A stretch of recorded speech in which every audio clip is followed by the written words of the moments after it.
کے پاس تقوی کے نام پر کچھ بھی نہیں ہے، حالانکہ اللہ کو سب سے زیادہ پسند انسان کے اندر تقوی ہے، پرہیزگاری ہے۔ میرے بھائی بتا، آج تک جب کہ نمازی سے نہیں کہا، سود کھانے والے سے نہیں کہا، شرابی سے نہیں کہا، بد نگاہی کرنے والے کو موت نے کبھی تنبیہ نہیں کی، تو میں آپ سے پوچھنا چاہتا ہوں کیا ہم میں کسی کو کوئی تنبیہ کرے گا؟ اب میرے غوث اعظم کا یہ فرمان یاد رکھنا، چاہے میری تقریر بھول جاؤ آپ کی مرضی ہے جھارکھنڈ والوں، مگر یہ میری بات یاد رکھنا، سیدنا غوث اعظم نے فرمایا موت تجھے حال بدلنے نہیں دے گی، موت تجھے جس حال میں مرنا چاہتا ہے اسی میں جینا شروع کر دے۔ نہیں سمجھے بات؟ یہ جو ادھر ادھر بات کر رہے ہیں نا، یہاں تو یہ بھگتیں گے دنیا میں اپنی بات کرنے کا خمیازہ، لکھ لینا، یہ مرنے کے بعد بھی بھگتیں گے۔ یہ جو ادھر بکواس کر رہے ہیں کھڑے بھی، پاگل ہو گئے؟ دماغ خراب ہے تمہارا؟ انسان کے بچے نہیں بن سکتے تم؟ ایسا شیطان سوار ہو گیا تمہارے اوپر کہ سن بھی نہیں اور ڈسٹرب کر رہے ہو۔ بڑے بھومے پھرتے ہیں نوجوان بائیکیں تیز کر کے، بدتمیزی کرتے ہوئے آتے ہیں جلسوں میں۔ موت کبھی کسی کو حال بدلنے نہیں دیتی ہے، جس حال میں جی رہے ہو اسی حال میں مرو گے۔ اگر اپنی زندگی سے تم مطمئن ہو تو بتاؤ، مطمئن ہو؟ نہیں ہو؟ کون مطمئن ہے؟ ہم مطمئن ہیں؟ حضور فرماتے ہیں مومن جب رات کو سوتا ہے اس کے دل میں تھوڑا گناہوں کے اثر ہوتا ہے، اور پھر جب صبح اٹھتا ہے تو توبہ کر کے اس کو صاف کر لیتا ہے۔ ہم توبہ کرتے ہیں؟ بالکل نہیں کرتے۔ موت ہمیں حال بدلنے، جلدی بولو، حال بدلنے نہیں دے گی۔ 22 سال کا نوجوان ہے اور وہ فلم دیکھ رہا ہے تھیٹر کے اندر، اس نے یہ سوچا نہیں ہے یہ آخری فلم دیکھ رہا ہوں، اس کے بعد فلم نہیں دیکھ پاؤں گا۔ اندر سے باہر نکلا، فلم دیکھ کے اے سی کے روم، ایک اے سی ہال سے باہر بلٹ نکالی، بلٹ سٹارٹ کی، کانوں میں اس نے لیڈ لگائی اور اپنی آنکھوں میں چشمہ لگایا، منہ میں گٹکا ڈالا، چل دیا۔ اب وہ چلا رہا ہے، تھوڑی دیر کے بعد بائک نے بڑی تیز رفتار پکڑی، مگر میاں اس کو پھر موت نے اتنی بھی مہلت نہیں دی، سائلنٹ اٹیک آیا، اس کو دل کا دورہ بائک چلاتے چلاتے پڑا، اور اتنا خطرناک دورہ تھا کہ میاں 3-3.5 مہینے پہلے کی بات ہے، دلی میں وہ شخص اپنی بائک روک بھی نہ سکا، اس کی ویڈیو وائرل، گر گیا اور وہیں پہ گرا اور ڈاکٹر کے پاس لوگ لے کے گئے۔ ڈاکٹر نے کہا یہ تو مر چکا ہے، اس کے پاس اب اندر کچھ نہیں ہے۔ وہ سمجھتا تھا میں اپنے گھر جاؤں گا، جا کر کے پھر اپنے موبائل پہ وہی گندی تصویریں، وہی انسٹاگرام، وہی فیس بک دیکھوں گا، مگر ایسا ہو نہ پایا میرے بھائی۔ وہ اپنے گھر نہ جا پایا، اسپتال سے پوسٹ مارٹم ہاؤس گیا۔ پوسٹ مارٹم ہاؤس میں کیا ہوتا ہے؟ سارے کپڑے اتار دیے جاتے ہیں، چاہے مرد ہو چاہے عورت، اور پوسٹ مارٹم کرنے والے کپڑے اتارنے کے بعد پہلے چھینی اور ہتھوڑی سے یہ سر کھولتے تھے، ایسے لگا کے مارتے تھے، مگر اب وہ اسمارٹ ہے، تھوڑا اپ ڈیٹ ہو گئے، ان کے پاس ہے بہترین طریقے کا یہ کیلنڈر، وہ یہاں پہ لگاتے ہیں، پورا یہ کر سے پورا کاٹ کے، کوڑا کاٹ کے یہ حصہ اتار لیتے ہیں، اس کے بعد یہاں سے پورا لگاتے ہیں اور یہ پورا پھاڑتے ہوئے چلے جاتے ہیں، پورا جسم پھاڑ دیتے ہیں، اس کے بعد جو بھی آرگن نکالنے ہوتے ہیں وہ نکالتے ہیں۔ اب ذرا غور کرو، اس کے اندر پھر اس کے بعد موٹے موٹے سوئے سے وہ ٹانکے لگاتے ہیں، سوئی سے، اور وہ ٹانکے لگاتے ہیں پلاسٹک کی رسی سے، اس کو ٹانکے لگاتے ہیں بے ترتیب ٹانکے، میں نے اس کے بعد پھر بند کرتے ہیں کالی پنی میں اور پھر اس کے گھر بھیج دیتے ہیں۔ میں نے ایک 18 سال کے لڑکے کا غسل دیا تھا، میں غسال بھی ہوں الحمدللہ۔ جب میرا دل زیادہ سخت ہونے لگتا ہے تو پھر میں اپنے رب کی رضا کے لیے کسی جنازے میں شامل ضرور ہو جاتا ہوں جب مجھے خوش خبر ہوتی ہے، اور غسل بھی دیتا ہوں، اور لوگ تو غسل میں ہاتھ تک نہیں لگاتے، ڈرنے لگتے ہیں، اور میاں مرنے والے کی ہر چیز ڈرنا بن گیا، مرنے والا ڈر بن گیا، مگر اس کی چیزیں ڈر نہیں بنتی، اس کی گھڑی ڈر نہیں بنتی، اس کی انگوٹھیاں ڈر نہیں بنتی، اس کی مال اور دولت ڈر نہیں بنتا۔ میں نے جب نیچے سے اس کے سر میں ہاتھ لگایا تو اس کا سر میں بھی پوسٹ مارٹم ہوا تھا، میری انگلی اندر چلی گئی اور ایک سفید رنگ کی ہڈی میری انگلی پہ لگی اور اس کے اندر سے خون نکلنے لگا۔ میں رونے لگا، ایک صاحب نے کہا کیا آپ کو موت سے یہ تکلیف ہوئی صحیح ہے صاحب، اس میں تکلیف ہو رہی ہے؟ میں نے کہا نہیں، میرے آقا کریم ارشاد فرماتے ہیں جب مردے کا ہاتھ پکڑتا ہے غسل دینے والا تو وہ کہتا ہے مجھے آرام سے اٹھا، تیرے اٹھانے سے مجھے بڑی تکلیف ہوتی ہے۔ یہ بتاؤ، اب اللہ کے رسول فرماتے ہیں جب لے کے چلتا ہے جنازے کو تو میت کا مردہ کہتا ہے، اس کی آواز کو انسان اور جنات کے علاوہ اللہ جسے چاہتا سنواتا ہے، وہ کہتا ہے او میرا جنازہ اٹھانے والوں ذرا ہوگا پاؤں کی دھمک ہلکے کرو, ہلکے پاؤں رکھو, ہلکے ہلکے. تمہارے پاؤں کی دھمک سے مجھے تکلیف ہوتی ہے. اللہ اکبر. حضرت سیدنا عیسیٰ علیہ السلام اپنی والدہ مریم کی قبر پہ گئے. مریم اپنے زمانے کی عورتوں کی سردارہ ہے, اور جا کر کے کہتے ہیں اے میری والدہ مریم, اب میں مردے زندہ کر لیتا ہوں, اگر تو کہے تو تجھے اندر سے نکالوں. میری ماں تجھے دیکھنے کا دل کرتا ہے. وہ مریم جس کی پوری ایک سورہ مریم قرآن میں موجود ہے, وہ اس کے پوچھا میرے بیٹے میری ماں تجھے اندر سے نکالوں, تجھے دیکھنے کا دل کرتا ہے. اندر سے آواز آئی نا نا میرے بیٹے عیسیٰ نا. جب روح نکلی تھی تو مجھے اتنی تکلیف ہوئی تھی کہ اس کا احساس مجھ کو ابھی تک ہو رہا ہے. ہم کو ڈرانا بھول گیا, بھلا دیا لوگوں نے. ڈرتے نہیں ہم. حضرت ابو ہریرہ کے انتقال کا وقت ہے, کبھی زرد رنگ ہے, کبھی پیلا, کبھی سرخ, کبھی پیلا, کبھی سرخ, کبھی زرد, کبھی سرخ, کبھی زرد, کبھی سرخ, کبھی لال, کبھی پیلا. چہرے کا رنگ اترتا ہے, بار بار کانپتے ہیں. کسی نے کہا کہ اتنے بڑے صحابی کو موت سے ڈر لگتا ہے. کہا نہیں نہیں, میرے نبی فرماتے ہیں موت کے وقت مردے کو خبر ہو جاتی ہے وہ جنتی ہے یا جہنمی ہے. تو چونکہ یہ میری آخری ہچکیاں آ رہی ہیں تو میں اپنے رب سے کہتا ہوں مالک ابو ہریرہ کی موت کا وقت ہے, آخری ہچکیاں ہیں, اگر اس وقت انہیں ابو ہریرہ کو نہ بخشا تو ابو ہریرہ برباد ہو جائے گا مالک, برباد ہو جائے گا مالک. میں اس وجہ سے رو رہا ہوں کہ دن رات سفر میں رہتا ہوں تو اپنے مالک سے دعا کرتا ہوں مالک مجھے پوسٹ مارٹم والی موت سے بچا لینا. میرے کریم اپنے محبوب کے مدینے میں ایمان والی موت عطا کرنا. موت کی فکر نکل گئی, دلوں سے نکل گئی. قبر آواز دیتی ہے میں کیڑوں مکوڑوں کا گھر ہوں, میں گھر ہوں کیڑوں مکوڑوں کا. انسان میں تاریکیوں کا گھر ہوں,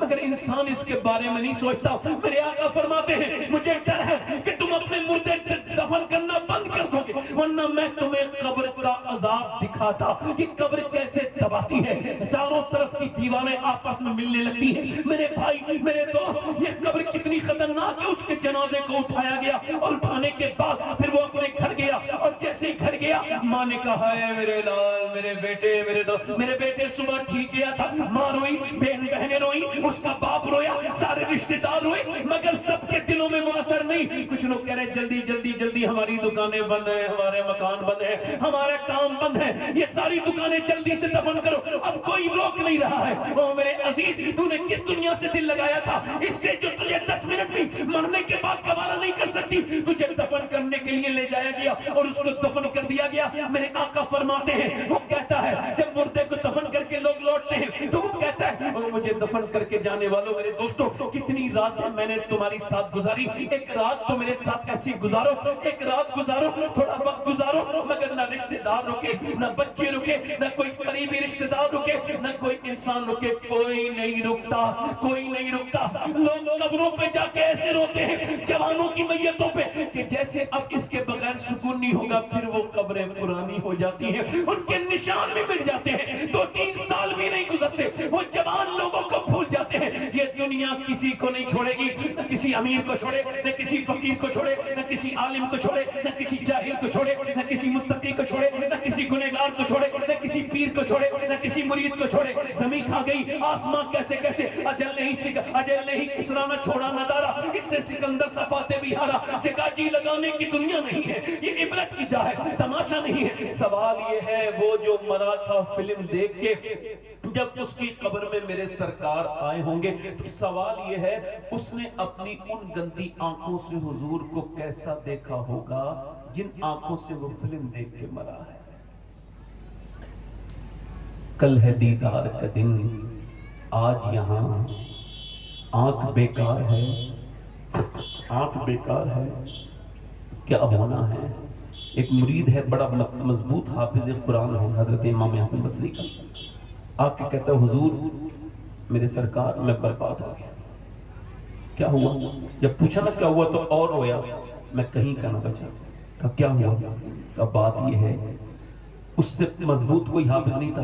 کل کا بات یہ, میں کل ایک لڑکی کا پیچھا کر رہا تھا, اس نے مجھے پلٹ کے دیکھا, کہا ایک تو مسلمان, دوسرا حافظ قرآن, پھر بھی میرا پیچھا کرتا ہے. اس کے الفاظ میرے سینے میں ایسے گھر کر گئے کہ حضور گھبرا گیا، میں پسینے آ گئے، تب سے لے کے اب تک میرا اللہ ایسا ناراض ہوا کہ اب میں قرآن کا ایک آیت بھی مجھے یاد نہیں رہی، ابھی قرآن چھنا ہے، کہیں میرا ایمان نہ چھن جائے۔ امام حسن بصری نے اس کے لیے دعا کی، اسے مکے لے کے گئے، اللہ نے اسے قرآن واپس کر دیا، بہت روئے اور فرمایا بدنگاہی، یہ آنکھیں کس کی ہیں؟ میں آپ سے پوچھنا چاہتا ہوں کس کی آنکھیں؟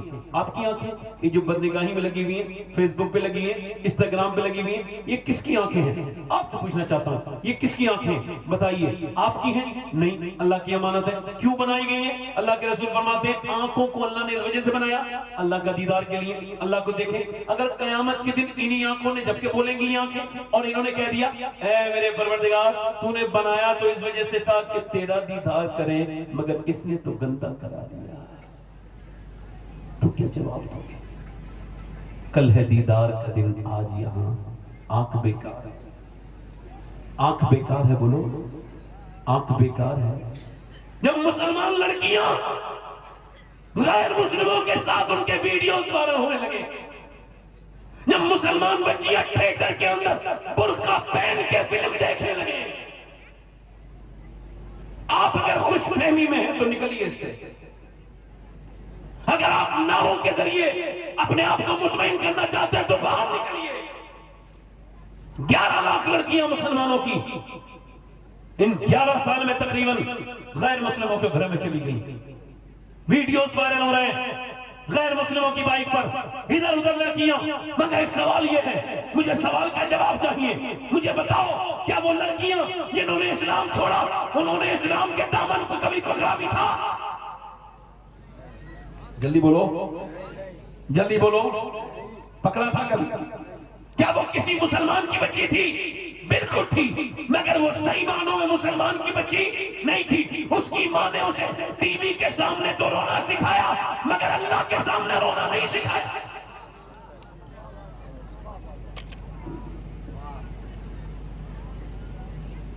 ہماری بچیاں انسٹاگرام کی شکار ہو گئی، فیس بک کی شکار ہو گئی، بچیوں کو ناٹکوں نے برباد کر دیا۔ ادھر دیکھو، اگر یہ لڑکیاں 11 لاکھ گئی ہیں تو میں اللہ کا شکر ہے کہ سید ہوں، مگر پھر بھی یہ وصیت ہر جلسے میں کرتا ہوں، یہاں بھی بات بیان کر رہا ہوں کہ میں نے وصیت کی ہے کہ جب میں مر جاؤں تو میری قبر میں مرنے کے بعد دفنانے سے پہلے قبر میں میری سینے پہ ایک جوتا اس مچھی کا رکھ دیا جائے فلسطینی کا جس نے بیان دیا ہے جب ہم رات کو سوتے ہیں تو پہلے برقع اڑتے ہیں، اس کے بعد سوتے ہیں، قرآن پڑھ کے برقع اڑتے ہیں پھر سوتے ہیں۔ تو برقع تو اڑ کے کوئی نہیں سوتا، ہم سوتے ہیں، کیوں؟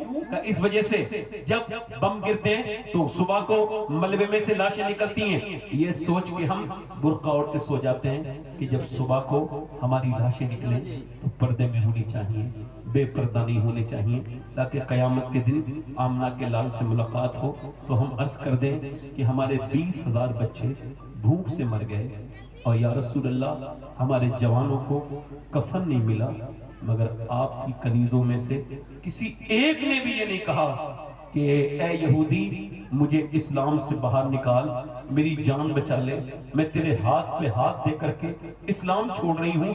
نہیں، ان بچیوں نے یہ اعلان کر دیا جب تک ہماری جان رہے گی آمنہ کے لال پہ قربان رہے گی۔ بچیاں کیا بھول گئی؟ اقبال نے کہا تھا، ڈاکٹر اقبال نے، کتنی خوبصورت گھر بنا لو مگر گھروں کو بربادی سے کوئی بچا نہیں سکتا۔ گھروں کو وہ گھر برباد ہو کے رہیں گے، کون سے گھر؟ چاہے کتنی عالی شان محل بنا لو، کیسے ڈیکوریشن، وہ گھر برباد ہو جائے گا۔ کون سا گھر؟ اقبال کہتا ہے وہ گھر جس میں حضور کی بیٹی سیدہ فاطمہ کا ذکر نہیں ہوگا، چونکہ گھر بنتا ہے عورت سے۔ کس سے بنتا ہے؟ بولو جلدی بولو، کس سے بنتا ہے؟ کس سے بنتا ہے؟ اور عورت ہے حیا سے، اور حیا ہے سیدہ فاطمہ سے۔ ہماری شادیاں اور شادیوں کے خرچے، ہماری بچیوں کا طرز عمل، آپ تو جلسوں میں دیکھ لو، شادی کو چھوڑو، آپ کو اس جگہ سے وہاں تک جاؤ گے ایسی کئی لڑکیاں ملیں گی جن کے سروں پہ دوپٹے تک نہیں۔ شادیوں میں مسلمان لڑکے جاتے ہیں اپنی بہن کو گئے لے کر کے وہ سجا کے سوار کے، ان کی بہن کو کوئی اور دیکھ رہا ہے، وہ کسی اور کی بہن کو دیکھ رہے، اپنی بیوی کو سجا سوار کے شادی میں لے جانے والے بدبخت دیوس کی کیا نیت ہے؟ نیت کیا ہے اس کی؟ بیوی جو سجے گی تیرے لیے سجے گی، مگر آخر نیت کیا ہے اس کی؟ توجہ ہے کہ نہیں؟ ادھر دیکھو نیت کیا ہے اس کی، ادھر دیکھو، عورت یہ آستینی آدھی آستین کے کپڑے پہنتی ہیں عورتیں، ان میری بہنوں کو جا کر کے یہ سمجھا دینا اور بتا دینا میری بہنوں کو، میری بیٹیوں کو، کہ کل قیامت کا دن ہوگا تو جواب تو ضرور دو گی، فٹنگ کا لباس پہننے والی بھی۔ آج کل شادیوں میں بھی خوب بے پردگی ہو رہی ہے، پارٹیوں میں بے پردگی ہو رہی ہے۔ مولا علی فرماتے ہیں میری شادی ہوئی، بولو بھائی بولو ذرا زور سے تو بولو سبحان اللہ۔ مولا علی فرماتے ہیں میری شادی ہوئی، میں اپنی بی بی فاطمہ کے گھر میں اندر کمرے میں گیا، میں نے اپنی بی بی کو دیکھا، میں دیکھنے کے بعد رونے لگا، انہوں نے مجھے دیکھنے کے بعد کہا اے میرے سرتاج آپ روتے کیوں ہیں؟ تو میں نے کہا اس وجہ سے کیا آپ کو یہ شادی پسند نہیں تھی؟ میں نے کہا نہیں، مجھے اللہ کا فضل ہے کہ مجھے آپ کی جیسی بی بی ملی ہے، مجھ پہ اللہ کا فضل ہے۔ اللہ اکبر، نبیوں کے بعد سب سے خوبصورت جوڑا علی اور فاطمہ کا جوڑا ہے۔ حضرت علی کہتے ہیں مگر انہوں نے مجھ سے پوچھا پھر آپ کی آنکھوں میں آنسو کیوں؟ تو میں نے کہا اس وجہ سے کہ جب کوئی لڑکی دلہن بنتی ہے تو اس کے دل میں یہ حسرت ہوتی ہے کہ جب وہ دلہن بنے، اور جب دلہن بنے تو ایک جوڑی نئے کپڑے ہونے چاہیے۔ میں دیکھ رہا ہوں کہ آپ کے اس صبر کو، کہ آپ کی زبان پہ کوئی شکوہ نہیں، چہرے پہ کوئی شکن نہیں، مگر میں دیکھ رہا ہوں کہ حضور کی بیٹی جس کپڑے میں دلہن بن کے آئی ہیں اس میں 17 احمد ہیں، مگر حضور کی بیٹی کو کوئی شکایت ہے۔ تو آپ کے اس جذبے کو دیکھ کے میری آنکھوں میں آنسو۔ تو کہتے ہیں وہ آگے بڑھی اور میرا ہاتھ پکڑا اور کہا اے میرے سرتاج آپ بالکل بھی غم نہ کریں، میرے ابا نے مجھے رخصت کیا تھا تو فرمایا تھا فاطمہ اللہ کپڑوں سے راضی نہیں ہوتا، اللہ تو سجدوں سے راضی ہوتا ہے۔ آپ کی بہنیں بھی ہیں، میری بہنیں بھی ہیں، بھول گئیں اللہ کے رسول کو، بھول گئیں میرے سرکار کو، بھول گئیں حضور کے گھر والوں کو۔ یہی تو انہوں نے کرنا تھا یہودیوں نے۔ آپ نے یہودیت کے نام پہ کتنا بائیکاٹ کیا بتاؤں؟ آپ نے صرف یہ بائیکاٹ کیا ہے کیا کہ آپ نے ایک آپ نے پیپسی لی، اس میں آپ نے پھوڑا اور ڈال دیا انسٹاگرام پہ، میں نے جو ہے نا اس کا ہم نے بائیکاٹ کر دیا، پیپسی کا پھاڑ دی، ہم نے کوکا کولا پھاڑ دیا، ہم نے یہ تو کیا صرف پیپسی ان کی ہے؟ پیپسی اگر ان کی ہے تو یہ بتاؤ صرف کیا میکڈونلڈ ان کا ہے؟ بتاؤ یا پھر صرف KFC ان کا ہے؟ یا پھر آپ مجھے بتاؤ یہ انسٹاگرام کس کا ہے؟ یہ فیس بک کس کا ہے؟ آج کے زمانے میں اگر یہودیت کا تم کو بائیکاٹ کرنا ہے تو اپنے موبائل سے یہ فیس بک اور انسٹاگرام نکالو اور اس کے اندر قرآن ڈاؤن لوڈ کرو اور کہو یا رسول اللہ میں نے یہودیوں کی کتابوں کو نکال دیا ہے اور جو آپ پر اللہ کی سچی کتاب نازل ہوئی ہے میں نے اسے پڑھنا ہے۔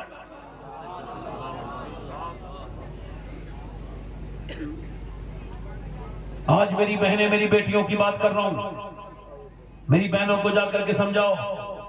آپ کو پتا ہے ولی کیسے بنتے ہیں؟ پتا ہے آج کل کے زمانے میں تو ایسے بنتے ہیں کہ کوئی مولانا صاحب آ کے بتاتے ہیں کہ یہ جو سارا برابر میں حضرت پیر صاحب بیٹھے ہیں یہ ولی ہیں۔ آج کل تو یہ بننے کا طریقہ ہے۔ تو وہ حضرت بھی بیچارے خاموش شیطان کی طرح خاموش بیٹھے رہتے، کچھ نہیں کہتے کہ ایسا کچھ نہیں، بولتے نہیں، وہ ان کو لگتا ہے میں ساتھ میں لے کے آیا ہوں، تعریف تو کروانی مجھے ہی تھی، ہے نا؟ یہ ولی بنتے، سنو میری بات سنو۔ ولی کیسے ہوتے ہیں؟ ولی ایسے ہوتے ہیں کہ بریلی کے پاس بہیڑی میں تقریر ہو رہی ہے، مفتی محمد حسین اسمبلی تقریر کر رہے ہیں، ایک بڑا بڑے اپنے وقت کے ولی اور پہنچے، خاموشی سے بیٹھ گئے۔ انہوں نے جب دیکھا حضرت آئے تو تعارف کرنے لگے، یہ حضرت آ گئے، آئے مولانا میرے حضور کا ذکر کر رہے ہو وہی کرتے رہو، ہم لوگ ذکر ختم کرنے نہیں آئے، ذکر ہم جاری کرنے کے لیے آئے ہیں۔ جو حضور کی تعریف ہو رہی ہے اسے روک کے میری تعریف نہ کرو۔ میاں اس عظیم ہستی کا نام مصطفیٰ رضا مفتی اعظم ہند تھا۔